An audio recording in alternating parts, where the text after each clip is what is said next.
Hello, my name is Johnny Renner, and this is how I created a motion matching locomotion system in Unreal Engine 5. So firstly, what is motion matching? Basically, it is magic. It is a new system that dynamically matches the best animation clips and blends them depending on the trajectory of the player in real time. That's kind of crazy because you no longer need state machines. This is the difference between state machine locomotion and motion matching locomotion. Does this mean that state machines are obsolete? Absolutely not. While motion matching may look like the shiny new locomotion system for all characters in games, it's very performance heavy and should only be reserved for main characters in games. Plus, not every game will have AAA resources for this because it takes a hell of a lot of animations and a hell of a lot of programming to do. So the goal of this project is to implement a realistic movement system using the motion matching and mocap in Unreal. State machine based animation systems feel a bit stiff relying on pre-scripted transitions. However, motion matching dynamically selects the best fitting transitions. It's got applications beyond just gaming. For example, virtual sports training, analyzing athletic techniques, and also film to improve CGI character movement. More AAA studios are adopting this as a new standard for movement. For example, Black Ops 6 recently created their Omni movement system. That is just motion matching, so it will make me very hireable as this is the next big thing with locomotion. Unreal system is relatively new as well, meaning there's a lot of opportunity for innovation. The challenges with this, however, is pretty much everything. Unreal's motion matching system has very limited documentation, and it also requires large animation data sets needed for the motion matching, and also I need to relearn MotionBuilder, which I haven't used in almost 2 years. The goals of this project is to implement motion matching, creating fluid, lifelike movements, and explore how it can be used in other media beyond gaming. First of all, I did some industry research into games that use motion matching, and it is an evolving technique, and a lot of studios are now using it for grounded locomotion, such as The Last of Us 2, which successfully blended various animations seamlessly, but it requires a lot of extensive fine-tuning to avoid unnatural transitions. Red Dead 2 also uses inertia-based movement for realistic character weight and momentum. However, it can feel slightly sluggish controls at times just because of how realistic this is. However, Horizon Forbidden West improved upon the responsiveness of the controls and had a good balance between realism and player control. For Honor is also a good one to look at, as this was one of the first games to implement this motion matching technique. Other industry applications would be film and CGI. It can be used for digital doubles, so it's used for films like Avengers Endgame and Lord of the Rings for like really realistic humanoid movement. It can be used in pre-production for previs. Shows are already using Unreal for virtual production, like The Mandalorian, so this could help planning out any action sequences, moving characters around before shooting. And it can also be used for background characters. They use AI pathing to randomly move in any direction, and this would drive the motion matching system with all of the animations. It can also be used for sports simulation and athletic training. For example, FIFA, NBA 2K, Football Manager are all lifelike. They all have lifelike athlete movement. I even spoke to the principal animator from Sports Interactive, Mark Smith, about this, who works on Football Manager, and they use a very similar technique to motion matching in their game. It can be used for training analysis by getting real-time analysis by streaming directly from a mocap room into Unreal Engine using the Live Link plugin. And it can also be used as a safe way to learn rules in a simulation for dangerous sports like roller derby, and it can be used for coaching too. How do I stand out though? Basically, stick the mocap actor on some roller skates and spin them around in a circle around and round again. In other words, I'm going to be doing it on roller skates. This is a big, arduous task. However, I have previously created a rig and I've experienced animating hand key roller skating and motion matching for character locomotion has been explored extensively. So applying it to roller skating is quite a rare sight. Some games that do this already, well, that use roller skating animation with different techniques would be Jet Set Radio, which uses state machine-based animation systems, but it struggles with fluid locomotion. This is just because of the engine limitations at the time. However, it is good animation reference for stylized skating. Roller Champions is a relatively newer game, and it uses procedural physics-based animation system with momentum where it leans into turns. While no major game currently has motion matching for roller skating, I can use the principles from these games and use it in my project for extra realism. Okay, so the challenges of roller skating and motion matching. Some of these would be roller skating adds quite a lot of complexity to the motion matching due to the momentum, ground contact, and turning, and all of the stopping that would happen during gameplay.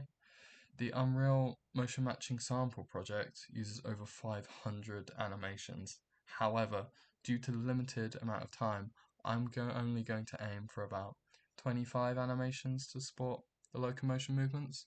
Of those 25, only 14 will be essential animations. How do I even record this? How do I animate this? Well, dance cards are a good way to get started. They are used as a way to record all of the animations within one take using markers on the floor to indicate to the motion capture actor where to go.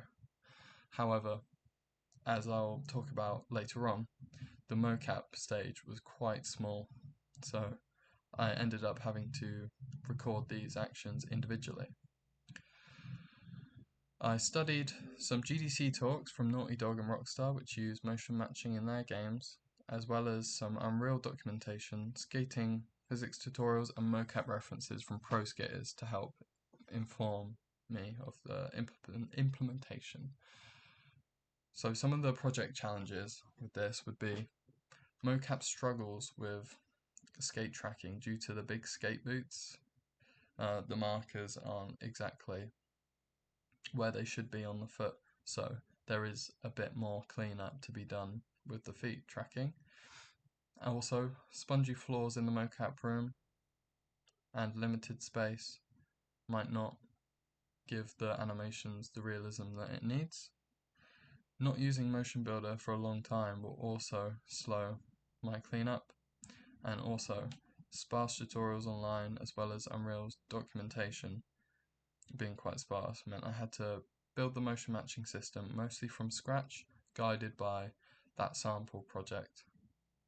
I ran into some issues, some head scratches, like the curve data in all of the animations. I wasn't sure how I could replicate these curves or what they were used for or if they were important, but I later figured that out, as we find out in the next slides. Some of the pros and cons of using motion matching with this skating would be the pros: realistic blending, natural momentum, and fewer manual transitions, making it all feel nice and realistic and responsive. However, the cons could be like the high computational cost of Unreal having to figure out all of the blends and the root motion, and also the production cost. It takes a long time to produce all of these animations.